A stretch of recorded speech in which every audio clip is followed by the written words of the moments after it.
Welcome back to What Do They Know podcast. The matchup for Super Bowl 58 is set with the Chiefs and 49ers winning their conference championship games. The guys will break down both games and give their perspective on the Chiefs' continued dominance and preview the Super Bowl matchup coming up. But hey, what do they know? What do they know? Well, we are about to find out what's going on, everybody. The Super Bowl is officially set. We are sitting here Sunday night as the last game of the day has officially wrapped up. Nick and Jeff here with you. We're going to wrap up the AFC and NFC Championship games, and then just obviously preview as best we can the Super Bowl, which is officially the Chiefs and the 49ers. Wow, who would have thought? Who would have thunk it? Yep. I said this last week, half joking, half not. Like, why are we going to be surprised when there's no reason the Chiefs should knock off the Ravens? Right. And they do, and that's exactly what happened. Yeah, exactly. I mean, like we talked about last week, and I keep preaching, the Chiefs should lose, the Chiefs should lose. You need to apologize to the Chiefs. I will do no such thing. You need to I will do no to the such Chiefs, thing. I'll tell you that right Mr. there. One and done. One and done. They're going to be one and done. Well, I'm going to dig up that episode and I input it into this. You're going to send it to their social media team and yes. hot take, freezing cold takes or whatever that is. Yeah, go ahead. I will not apologize for that. I'm sorry, but I mean, yes. I gave Andy Reid just kudos last week. He figured it out. Patrick Mahomes is obviously Patrick Mahomes. He's the best quarterback in the league. We're probably viewing the best quarterback maybe ever developing in front of our eyes. It's just one of those things where they didn't have the pieces. They any way you look at that roster, they don't have the pieces to match up with Baltimore. But it doesn't matter. With a Miami team that that was so hot during the season, Buffalo team. But yeah, at the end of the day, coaching, experience, and then just having Mahomes being that much, I guess, willing his team to victory is the X factors that Kansas City has made a lot of success through. Those things have always been consistent and constant with Kansas City for a while now, and that's why we get tired of them, but they simply don't. They keep powering on. Yep. So I wrote this down, and you basically just said it perfectly. So coaching, experience, and Mahomes getting it done. Input Brady into that, right? Instead of Mahomes. They're literally the Patriots. There's definitely a lot of similarities. They are the new Patriots, and I've started to say that the last couple episodes as they just continue to win. Right. That I mean, we shouldn't be surprised anymore. No, we shouldn't be. I'm done. I'm done. Right. Writing them off. Right. I mean, how many times did we have seasons where, halfway in or 3/4 through the seasons, the Patriots are done. Right. This is the year they're finally going to fall off. And then Brady's doing Brady things, Belichick's being Belichick, and they're right there in the Super Bowl win. We're like, how the freak did they get here? It's the same thing with the Chiefs. Yep. And so, I mean, 17-10 over the Ravens today. It was not pretty. No. I mean, I think the big story obviously is Mahomes, and we can continue to talk about how great he is, his legacy. I mean, I would say right now Brady is still ahead of him, but the scary part is he's only 28. Yeah. This is going to be his 4th Super Bowl, and he's 28 years old. Yeah. I mean, there's big. Obviously, we'll get into this probably after the Super Bowl. I'm sure we'll probably set the scene for next season, but there's going to be question marks after this season. Is Andy Reid coming back? Travis Kelce's getting up there in age. Is his number one target? I mean, how long is their shelf life or their longevity, I guess? But for right now, man, I mean, they're back in it again. No, I mean, I obviously, as long as Travis Kelce and Andy Reid are having fun, I don't see a reason to retire. Obviously, you want to retire on top and whatnot and just have a storybook ending. But at the same time, like, you have Patrick Mahomes. Right. Right. Why would you shortchange yourself on another Super Bowl or another, you know what I mean? Like, exactly. He's been the AFC Championship game every single year. He's been a starter. There's absolutely no reason to hightail it unless you're just not having fun anymore. And the way I see it, I feel like Andy Reid's still having fun. Travis Kelce's obviously still having fun with Mahomes. Yeah. And it's just one of those things where this team will continue to go as long as Mahomes is healthy, and obviously their roster can have its flaws, but they know they've figured out ways to overcome any flaws that they come across during the regular season. But yeah, it's just one of those things where I we'll see during the offseason where they go, but at the same time, I don't see any reason for them to let go of what they have just yet.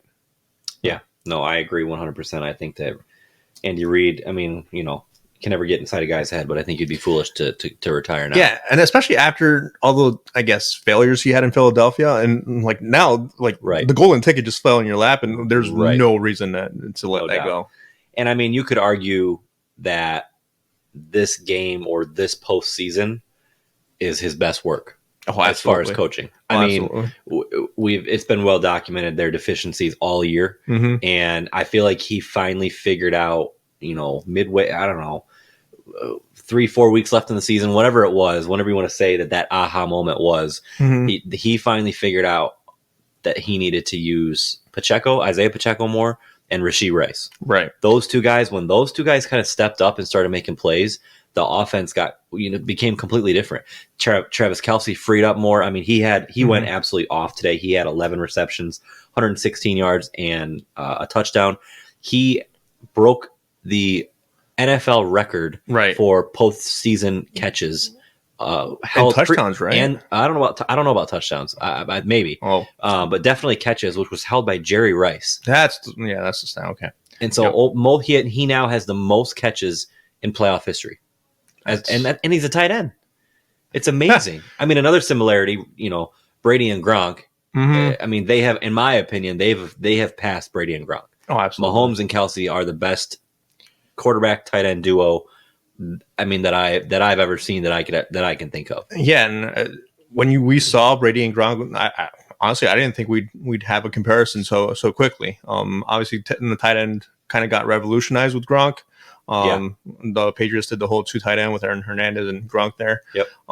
But yeah, Jimmy Graham was coming on during that time. But yeah, Kelce came in and just took it a step further. Yep. Obviously, there's a lot of question marks with Gronk of I guess if he would have played a lot longer than he did. Right. Obviously, he was always retiring then unretiring, and the willingness to play the game. But I don't see that with Kelce. Kelce actually is there, and obviously he's taking full advantage of making that connection with Mahomes, and they've struck gold on that connection. Obviously, I don't even remember where Kelce even came from, to be honest with you. Cincinnati. University of Cincinnati. Him and his brother both went there. Oh, did they? Yep. Nice. So, yeah, it's just one of those things where I guess he wasn't, at least in my view, he wasn't a highly regarded prospect until Mahomes came along and kind of like put him on the map even.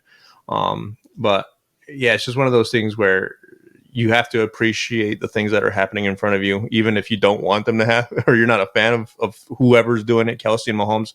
Obviously, I guess I'm a bit tired of seeing them all the time, but at the same time, you have to put that aside and appreciate what you're seeing. It's funny. You were here when I was telling my wife this, because she's officially done with the Chiefs. Like she never wants to see, my wife never wants to see Patrick Mahomes ever again. Right. Like ever, or Travis Kelce or Taylor Swift. She's just done. Right. And I was trying to give her some perspective as to what we're watching right now. And I was like, as annoyed as all of us are at this point with the Chiefs, the same way that everybody was annoyed with the Patriots, we're literally witnessing greatness. We're witnessing history. We are watching what ultimately I believe is going to be, if he's not already, the best quarterback of all time, the best NFL player of all time in Patrick Mahomes. I mean, he is.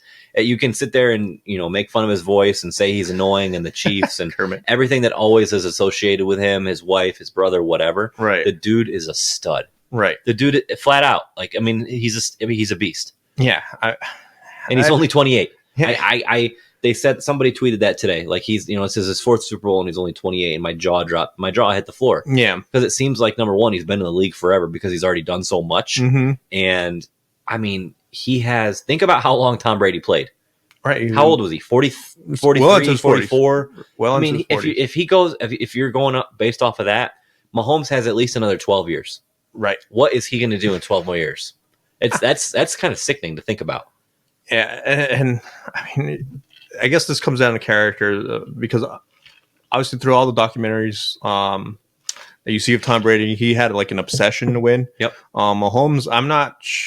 I guess I haven't seen his character enough to see if he has that same drive that Tom Brady has. Yep. So whether he's going to play into his 40s or late 30s, I'm not sure. But at the level he's playing now, there's no, I guess, foreseeable future where he's going to slow down. I think he's probably got at least 10 more years in him, at least. And then from there, it's just going to be the same thing as what Andy Reid's doing now. Is he still having fun at the end of the day? I mean, if you keep going to Super Bowls, what more do you have to prove to anybody at this point?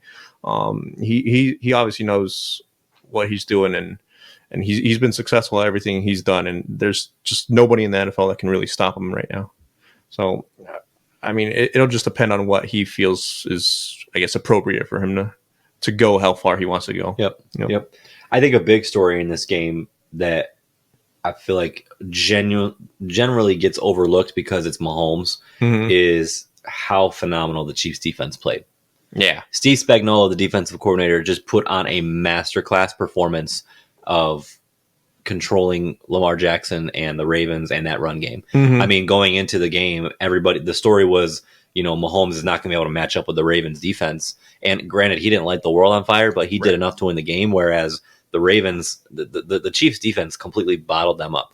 Right. I mean, in terms of, it's been like the same story throughout the year. Mahomes gets the kudos and the credits and the spotlight and whatnot, and rightfully so, because he makes the plays that he needs to make at the right time. But the Chiefs defense is what's been keeping them in every game this year. They've won them games. You can argue they've actually pushed them to the Super Bowl this year. Obviously, there's been some connections there with the offense starting to flow together, but the defense has always been consistently there. Yep. Steve Spagnuolo, yep. I have such a beef with Steve Spagnuolo because he led like the worst defense of all time with the Saints. So I'm looking at this guy do this with Kansas City. I'm like, how? Yeah, it's funny. Why is kind of wasn't? You got to look at it as an anomaly because prior to that, he was a great coordinator with the Giants, right? Years ago, and obviously he's having success now with the Chiefs. So I don't know what happened with the Saints. It could have been personnel issue. I guess it's just all sorts of stuff. But I think it was a one and done there. I think that this is now showing that was an anomaly, right? A bloop in the radar. Yeah. But obviously, being a Saints fan, that's the impression I always got from him. But no, I mean he's been Mr. Consistent there as well. Obviously, he's been there for a few years. He's definitely righted the ship there with Andy Reid. There's no flaws in that coaching staff because you have the same people always there. You have Andy Reid controlling that offense, and then you have Spagnuolo there in the defense. Obviously, Bieniemy took off, but the concepts with Andy Reid are still there. So, I mean, it would be interesting to see this Chiefs team without Andy Reid, but at the same time, I feel like the concepts are still there too, and you have Mahomes who can probably adapt to any playbook that you throw at him. So, but at the same time, yeah, the Chiefs defense is definitely should get a lot more, I guess, notoriety than they have this whole postseason. Yep. Now, from the Ravens side of things, I mean, it's going to be tough. Oof. I mean, number one, they did not play with any composure. In my opinion, you think about the Zay Flowers taunting penalty. They made a huge play in the fourth quarter, big chunk yardage play, momentum shift, and he gets the taunting penalty to send him back 15 yards. Right. Obviously, he had the fumble at the goal line, which was a unbelievable play by, I think it was Snead. Ladarius Snead of the Chiefs to knock that ball, pretty much save the game. I mean, he was literally less than a half a yard from scoring, right? And he knocked the ball loose and was able to get the recovery. Yeah, it would have made it a 17-14 game. Yep, totally changed the complexion of the game. Right. It just looked like they never were confident. Lamar looked just scattered in the pocket, very, very quick to make a decision. He was. I was shocked by how hesitant he looked to run. There were several plays I could think, and Romo even said it at one point. He's waiting too long to make the decision to run the ball. Right. And so I don't know what factored into that, if he just was worried about making the wrong decision or what, but as a Ravens fan or as part of that team, the big question for me is like, where do you go from here? Because they had a ready-made championship team. This was the year that they were going to make it. And, Mahomes came along and ruined that. Right. So where do they go from here? That's a mighty fine question. I mean, with Baltimore, I feel like their defense is always a consistent thing as well. You can always rely on the defense to keep you in games. With Lamar Jackson, though, I felt like last week he was convinced when he was going to run. He rushed for like 11 times for over 100 yards or 100 yards even. And he had like 2 TDs. He knew when he should have ran and when to get out of the pocket and when not, and when to pass the ball. He barely scratched 50 yards today. It looked like he was, how do I say it? I guess he had like a mental overload where he wanted to throw the ball, but at the same time, like his body was telling him to run, but he wanted to throw the ball at the same time. So it looked like he was conflicted out there. The whole, now that I'm kind of verbalizing this and thinking about it, the whole game plan in general was completely wrong. Right. I shouldn't say wrong because who am I to say that it's wrong? But they are a running team. Right. They're a team that gets huge chunk yardage plays, can just destroy you and break you down with the run game. And I felt like he was throwing the ball way too much today. Well, let me tell you, Gus Edwards and Justice Hill's rushing numbers. Please do. Gus Edwards had 3 attempts for 20 yards. And Justice Hill had 3 attempts for 3 yards. 6 attempts between both your running backs. So who the heck ran the ball? Lamar Jackson. I think he had 8 attempts for 54 yards. So they had 14 rushing attempts the whole game? Is that what you're 8 by your quarterback. Yep. 8 of them were by Lamar Jackson. See, that's not right. Exactly. That's a big... That's the offensive coordinator. We've praised Todd Monken all season. We have. That's a product of trying to do too much in the biggest moment and getting away from what got you there. Exactly. I feel like the Chiefs played the game that the Ravens should have played. I agree. I agree. They ran with Pacheco 24 times. Pacheco only got 64 yards, or 68 yards. Pardon me, but 24 attempts, 1 TD. It keeps the defense honest to the run game. Obviously, if you're going to throw 90% of the time, there's no sell, there's no play action pass. It becomes Lamar Jackson, and I feel like throughout the entire season they contained Lamar Jackson's, I guess, hand in the pie. How much he was supposed to. Obviously, J.K. Dobbins, losing him in week 1 kind of adjusted, but that was back in week 1. You've had so much time to adjust and realize what Gus Edwards and Justice Hill bring to the table. And didn't they sign Dalvin Cook as well? They did. I don't even know if he made an appearance today. I didn't even see him out on the field either. So obviously, with the Dalvin Cook signing, you should have made a commitment to running the ball, but you did not, and that kind of cost you. Now in the AFC Championship, they like you said, they went away from everything that got them there. Their defense did what they needed to do, but they turned the ball over 3 times. Obviously in the most costly of ways. Twice. The interception late in the game into triple coverage was, inexcusable. Right. It's number one, the tight end called for the ball. Isaiah Likely threw his hand up when he had 3 guys all around him. Right. I don't know what was going on there, what he thought he saw. But you don't put that on him. At the end of the day, it's the quarterback who makes that decision. Yeah, he sees the 3 guys. And it was just a horrible decision. He was never open. No. Never. No. And I mean, you think about that drive and the fumble by Zay Flowers. I mean, that's at least 10 points right there. Right. That wins you the ball game minimum, right there. Right. That wins you the ball game right there. And so I really don't know what is the next step to get the Ravens over the edge. I really don't. Now, and I'm going to throw this out here, and I'm going to preface this, but I don't know if I even think this is a good idea or agree with this. But if you are the Ravens, specifically their ownership, their front office, do you go after Belichick? Ooh. Is that it? Now, I love John Harbaugh. Excuse me. I love John Harbaugh. Right. But like, is that what, like, because my thought process is you had about as good of a season as you're going to have. Like, everything went right from an injury standpoint, minus J.K. Dobbins. They had a phenomenal defense. They had the number 2 offense in the league. On paper, everything was ready for them. Right. What's the next step? Is it bringing in Belichick? Is that what it's going to be? Yeah, I'm looking at the roster and where they can He basically He focus. wants a ready-made team, right? He wants to be able to step in, and I just don't know.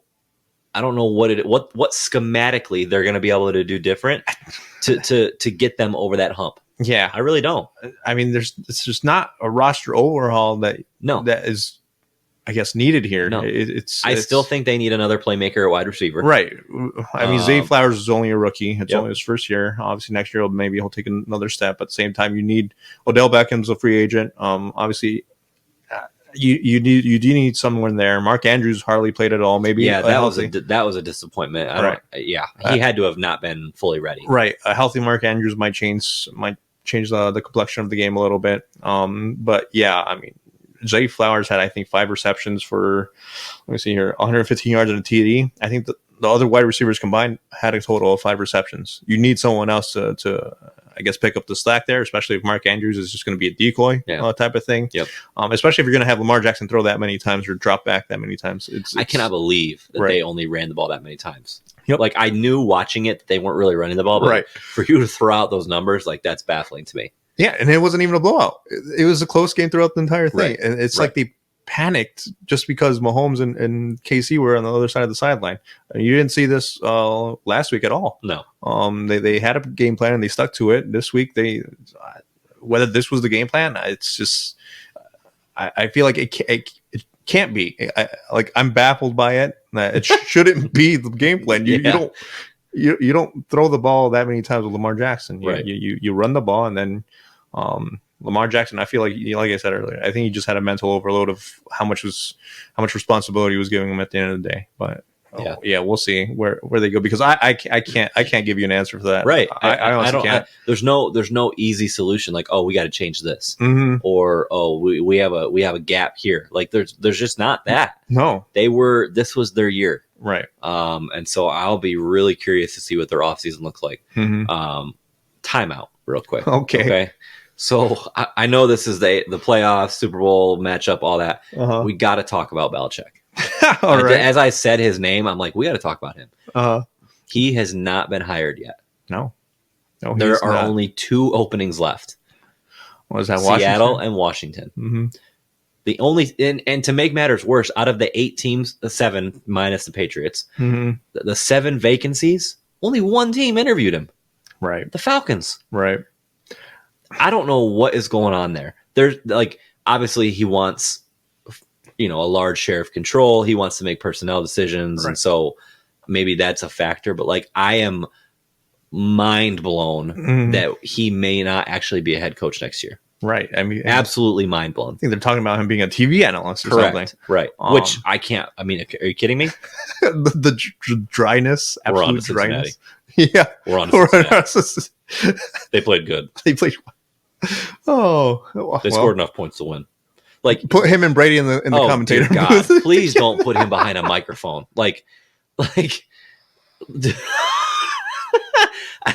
Oh no! Please don't do that to us. Oh. So he has to be a coach somewhere. That's why I'm thinking, what team that currently does not have a vacancy is just going to get rid of their coach and hire him because he's too good to pass up. Right. And I don't know that the Ravens are that answer, but to me, he has to coach somewhere. He's just too good. Right. I mean, throughout the interview process, I feel like teams know if you interview him, at the same time, he's interviewing you. Correct. At the same time. Correct. It's a double way standard right there. And I'm not sure how comfortable teams are with that. Yeah. And the 2 teams that are left, it's already been out there that they are interested in assistant coaches that we're still playing today.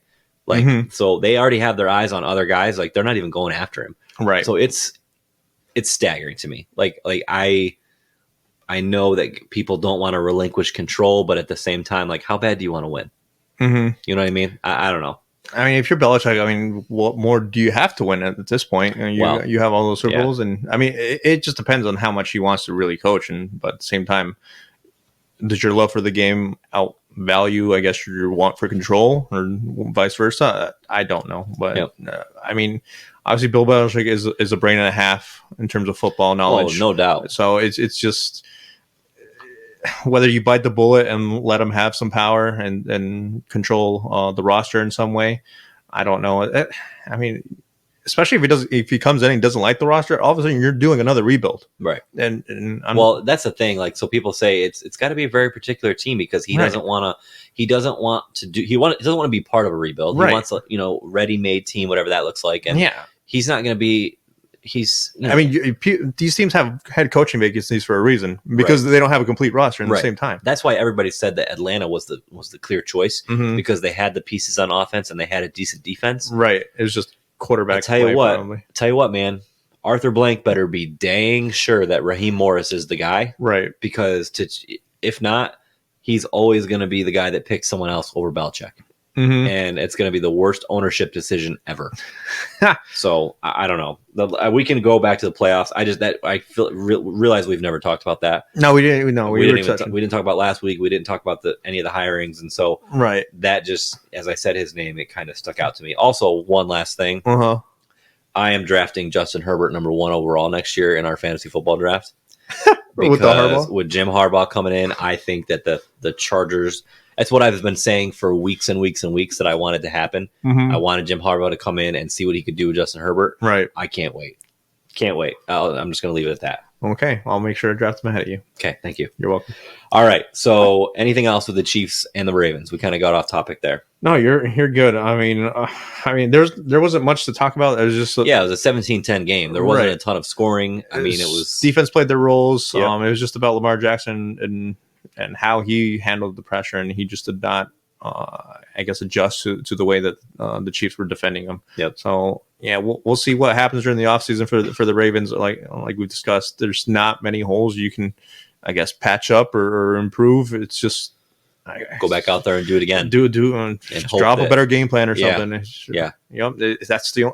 I mean, I'm sure if they had another opportunity at the same game, they would throw out whatever game plan they had going in, and they'd put in another one, and they take that 100% of the time. It's with this roster, it's baffling me that they played the way they did today. Yep, I agree. All right, so the late game, the game of the day for sure. Right. Lions at the 49ers. I just, final score 49ers 34, Lions 31. I just feel absolutely gutted for Detroit Lions fans. Right. Like, I just can't even fathom. So, the Lions were up 24-7 at halftime and they scored one late touchdown, but that was it in the second half. Yeah, and I mean, it was a completely tale of two different halves. I mean, they dominated the first half, and I don't want to even say the 49ers dominated the second half because I don't really feel like that's true. I feel like the Lions gave away the game in the second half. Yeah, there was the turnover, the fumble by Gibbs there. San Francisco started off with a field goal, and they just took advantage of Detroit not executing their offensive game plan that they did so well during the first half. Obviously, they went down and scored a TD, and then got the fumble, and then scored another TD. And from there, it was just snowball after snowball after snowball, and Detroit had a couple fourth down tries there, and that's the big story. That's going to be the big story of this game, and for probably the rest of the week, getting into Super Bowl week, is Dan Campbell and his decision to not once but twice go for it on fourth down. I mean, the first one is the one where I personally think it completely changed the momentum of the game. And I jokingly said it to you as we watched the play, and I was walking into the kitchen to go do something, like, oh, momentum shift right there. Right. I mean, it was 4th and 3, I think it was. They were in easy field goal range. They were up 14. It would have put them up 17, so three scores. There's no reason not to kick it there. Right. We both love Dan Campbell. We've said it numerous times. He is known for being aggressive. He doesn't really care. And I know, like, the trendy, fun, analytical thing is to go for it now. Right. But, like, dude, freaking get points. Like, the NFL, it's the same thing in my opinion, with certain things changing in baseball. Like, all these analytics are telling you to take a pitcher out after 5 innings or do all these things that nobody's been doing for 30, 40 years. Right. And baseball's been working great. Right. And now it's the same thing with football. Now all of a sudden we go for it every time because analytics say to go for it. Like, dude, take the points, win the game. Right. And he did it twice. I'm not sure how much Dan Campbell relies on those analytics. I agree. He's the one that probably doesn't. He's the one that just goes with his gut. Right. He's the one who's like, okay, I'm going to, this is my offense. Right. I have faith in these players. They're going to go out there and they're going to win me the game or they're going to lose me the game. Obviously that sort of trust develops throughout a season and it gains respect throughout that locker room. And that's how we hear it during every post-game speech he has. My players are going to do this. My players are going to do that. And they're tough as nails and X and O. It creates this persona that's, I guess, larger than life for Dan Campbell, where you just see that man and it's an embodiment of like toughness and grittiness and never giving up and stuff like that. But I mean, obviously he's never coached at this level of deep in the playoffs, NFC Championship game. Yeah, it's the biggest game he's ever coached, for sure. So even though you have faith in your players, I mean, your kicker's a player. You got to have faith in your boy right there to kick the field goal. Right. Points are so hard to come by, especially during this time of the year, because you actually have these defenses that got these teams to this stage of the playoffs. It's just one of those things where you have to take advantage, especially if you're on the road. You don't have that home crowd backing you up. Those fourth downs, I mean, I think the first one was a little rough because you're trying to develop momentum there. You're trying to get the momentum back from San Francisco, but at the same time, you're not doing anything during that second half. Right. There's no flow to your offense right now. Take the points, man. Take the points, and then live to fight another day, and just keep chipping away. You're trying to. I mean, it's hard to, I guess, dog them too much because you always say like you play to win the game. You play not to lose. Or the type of people who lose the game, and it's just that aggressiveness backfired on him today. It did, and it's hard, right? Because in one, we're kind of talking out both sides of our mouth because we're saying Todd Monken, do what got you there, right? And that's exactly what Dan Campbell did. Yeah, exactly. He did what got him there, and it just backfired. It didn't work. Mm-hmm. But I think it's the type of thing where in Campbell's situation, like you have to read the game. Mm-hmm. And you have to know what's important there and take the 3 points, go up 3 scores. Same thing with the second time he did it. It was like 6 minutes left in the game. Mm-hmm. They're down by a field goal. They're on the 30-yard line, so it's a 47-yard field goal. Right. And he goes for it. What? Why? Tie the game, bro. Tie the game. And they don't get it, and San Francisco marches right down and scores a touchdown, goes up by 10. Yeah, San Francisco was marching throughout the entire half. So, I mean, you do have to realize that your defense is kind of reeling right now. So if you miss this field goal or whatever, at least you're trying for the points. But if you go for it and you don't get it, and they score, all of a sudden you're down by 2 scores, and that's exactly what ended up happening. And they just ran out of time before they could get the ball back and try to march back again for another TD. But it's just one of those things where, yes, I applaud your aggressiveness, but there are times and places where. Because if you start doing it too much, all of a sudden you're in Brandon Staley's territory. And, correct. And you do not want to be in Brandon Staley's He's territory. currently looking for a job. Right. Yeah. Exactly. It was just one of those the second half was just one of those where it was very clearly like the feel of the game had totally changed. I mean, after the first fourth down fail, I think it was the very next drive, not long after, where they had that deep throw to Brandon Ayuk that should have gotten intercepted by the DB, hit right off the helmet, and Ayuk ended up catching it on the deflection, and he got tackled at like the 2-yard line. Mm-hmm. And so there were just so many things that happened in the second half where it was like, okay, San Francisco is clearly going to win this game because it's just they're right. Everything was falling their way, everything. Yeah, I mean, you can say momentum all you want, but those are like the dinks and clinks and bounces that fall your way that there's no explanation for it, but you take it and you take advantage of it, and San Francisco did. So. I mean, think of the series of plays that happened all within, I mean, as far as game clock is considered, like under 5 minutes of the game. You had the fourth down stop, you had the deflection off the helmet, and then you come right back after San Francisco scores, and I think it was the first play of the drive, Gibbs fumbled on the 25-yard line. Mm-hmm. And so it's like, man, those are 3 huge plays to have to like take on and digest and be able to move past, and they just couldn't.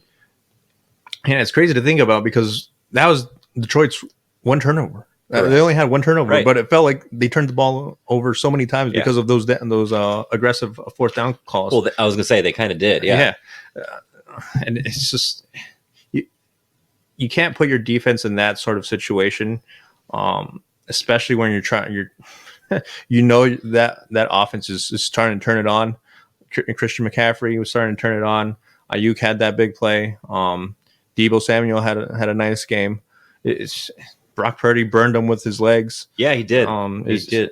Everything was just going San Francisco's way. I know you're trying to take momentum away as much as possible, but just try to pin them deep, run as much clock out as you can, and try to live as much as you can. I mean, I know that's the play not to lose method, but at the same time, I think you have to at least let your offense try to gain a flow again before you start considering going back on fourth down.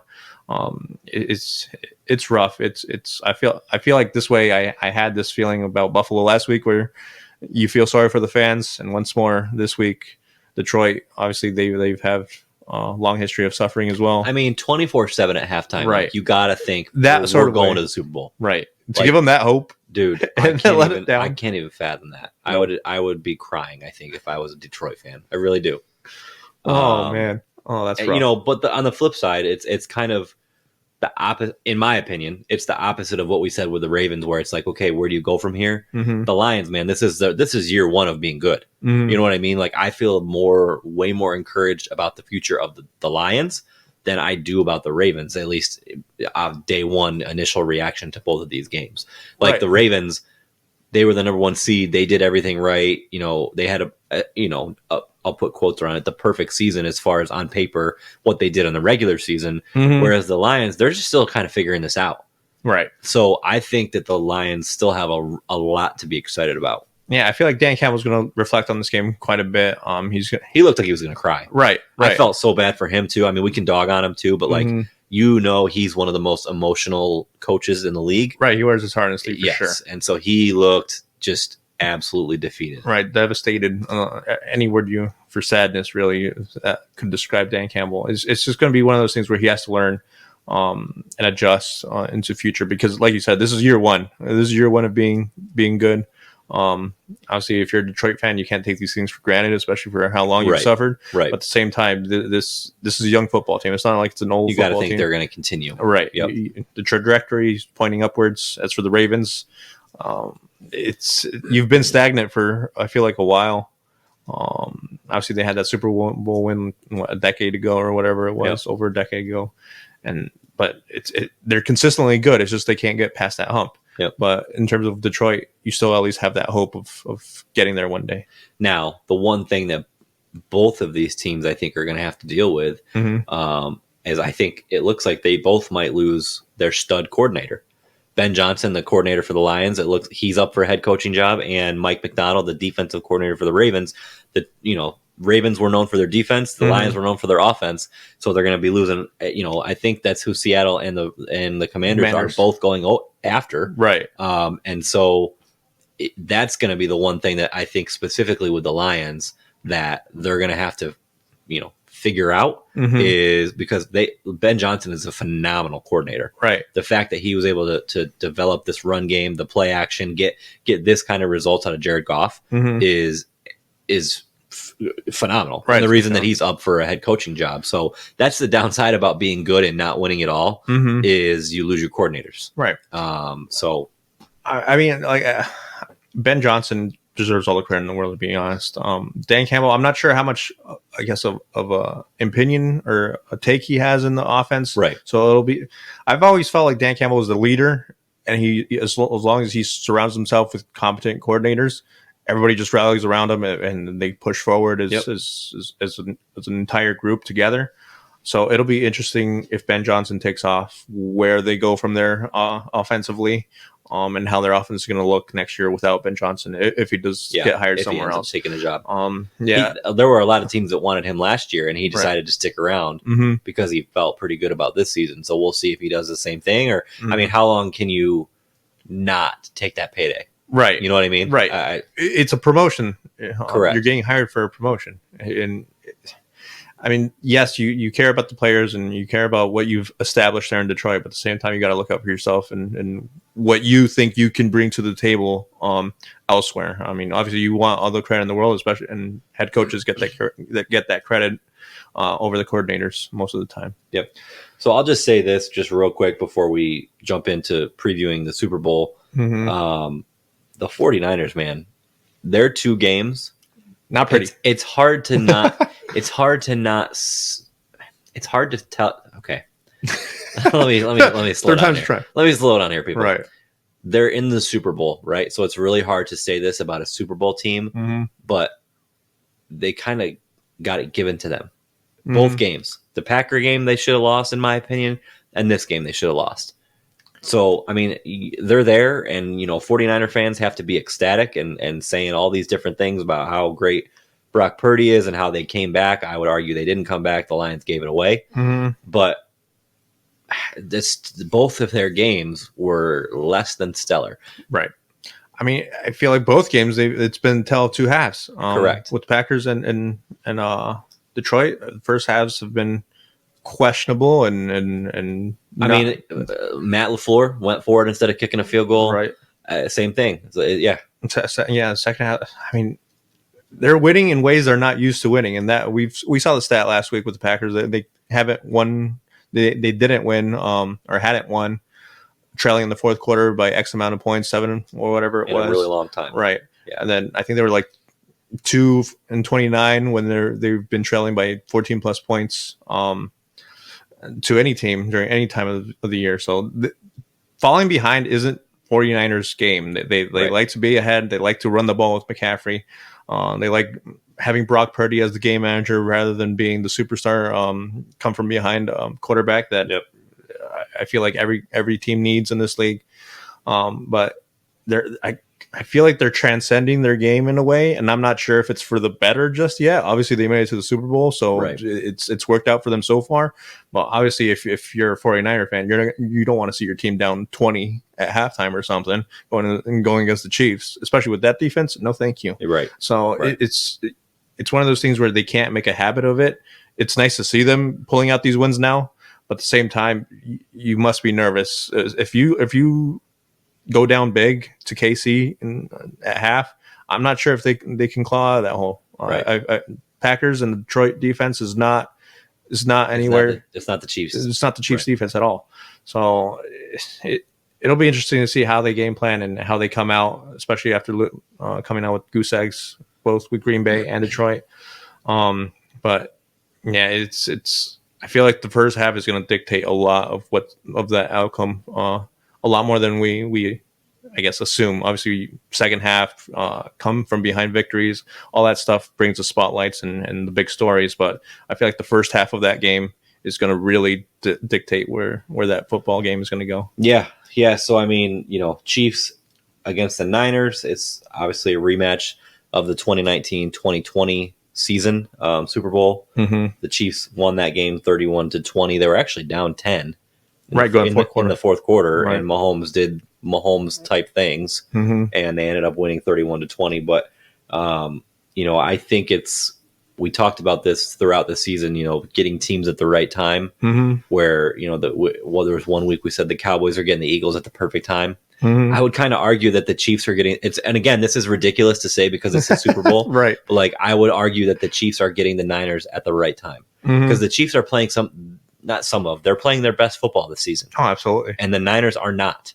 They're just flat out. I mean, granted, they're winning games, but they are not playing their best football. Right. And I guess this is also a testament to how talented that San Francisco roster is because they've been they don't need to play their best football to win the playoffs. I was just going to say that next. I guess you could almost be optimistic. Look, we're in the Super Bowl and we played like crap the last 2 weeks. Right. You know what I mean? And so if they figure it out, then that's scary. Right. Absolutely. I mean, I feel like San Francisco has the highest ceiling. Yes, I agree. Compared with the two teams, but KC is more consistent right now.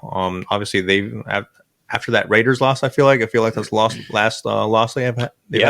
Yeah. After that, they've pieced it all together and they haven't looked back really. Yep. So San Francisco, obviously, they haven't lost in a while, but at the same time, like you said, they should have lost.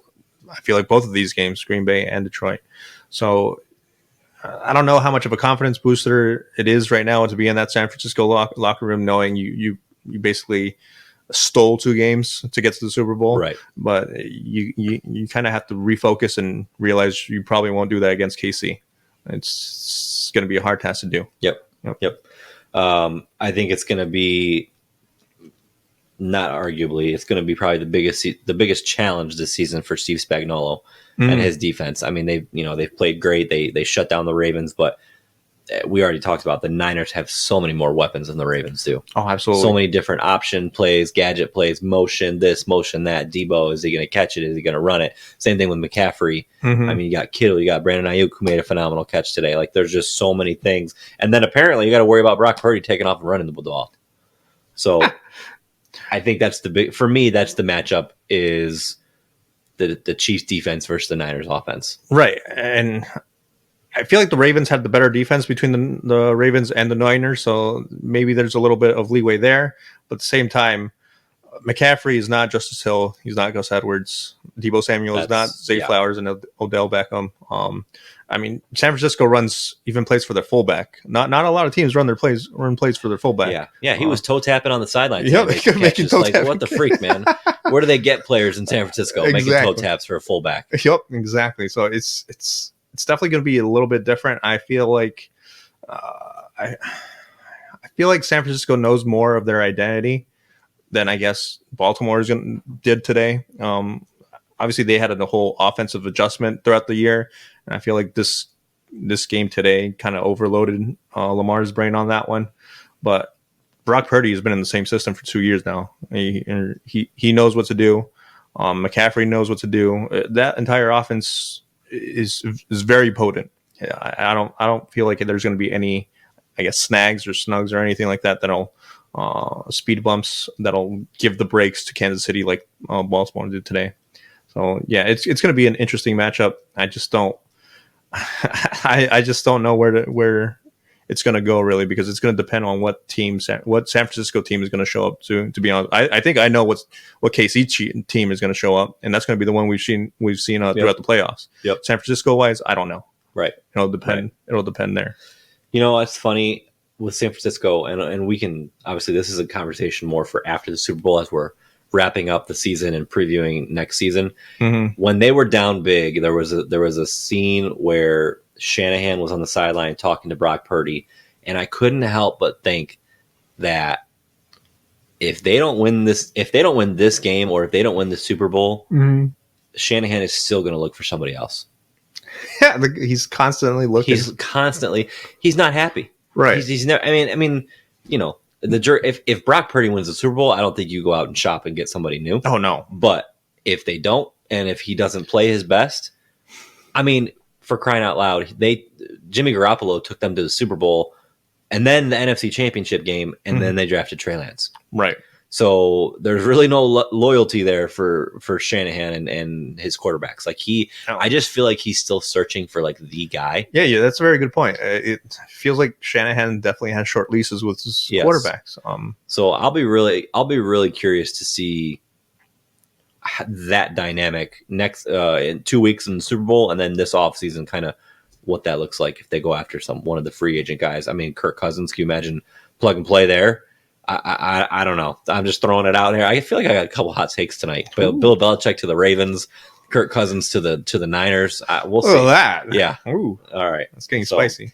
All right. You got anything else you want to break down before we do our predictions? No, not right now. No. Okay. So, Chiefs, Niners. Who you got? I feel like I'm going to like quadruple down and say the Niners against the Chiefs just out of spite. Like, I got to get it right sometime. No, if not, then I'll just go down as KC hater or something. But I'm officially done picking against the Chiefs. You're going to go Chiefs all day. Yeah, Chiefs all day. Yeah, I mean, talent wise, Mahomes gets his third ring. Yeah. Travis Kelce and Taylor Swift right off into the sunset. Yeah. Oh, my head, it hurts. Gag me with a spoon. Oh, what you call it? Yeah, you'll go KC. I'll quadruple down. Oh well, you're an idiot. Let's go. Let's go for it. Let's go. Oh, if they lose, if the Chiefs win, I'm gonna make you write a handwritten letter apology to them, because, dude, you got to learn at some point. I have learned. I can't pick them and then hope they lose. Well, that's true. It's just weird to me. Yeah, I get that. So, it's, like I said, I have nothing against. Like, I have all the respect for Andy Reid and whatnot. It's just one of those things where I cannot. My attention span does not allow me to focus on this one team for 5 consecutive years. I'm sorry. It's time for another team to do something. So, yeah, I'll go Niners. You can go Chiefs. Yeah, I'm done picking against them. Yeah, we'll split and see where it goes. Well, I think regardless, it's going to be a good game, which, you know, when you're a fan that has no stake in the game, that's all you want. Right. I mean, you just want a good competitive game. For the most part, the last few Super Bowls have been that. I'm trying to think of the last one that was just a dud. I don't even really remember the Bucks blew the gates off the Chiefs. Actually, that's right. That was Tom Brady. That was never a good game. Right. I think that was what 4 or 5 years ago. So everyone else has to this point have been good matchups. So hopefully we get another one. But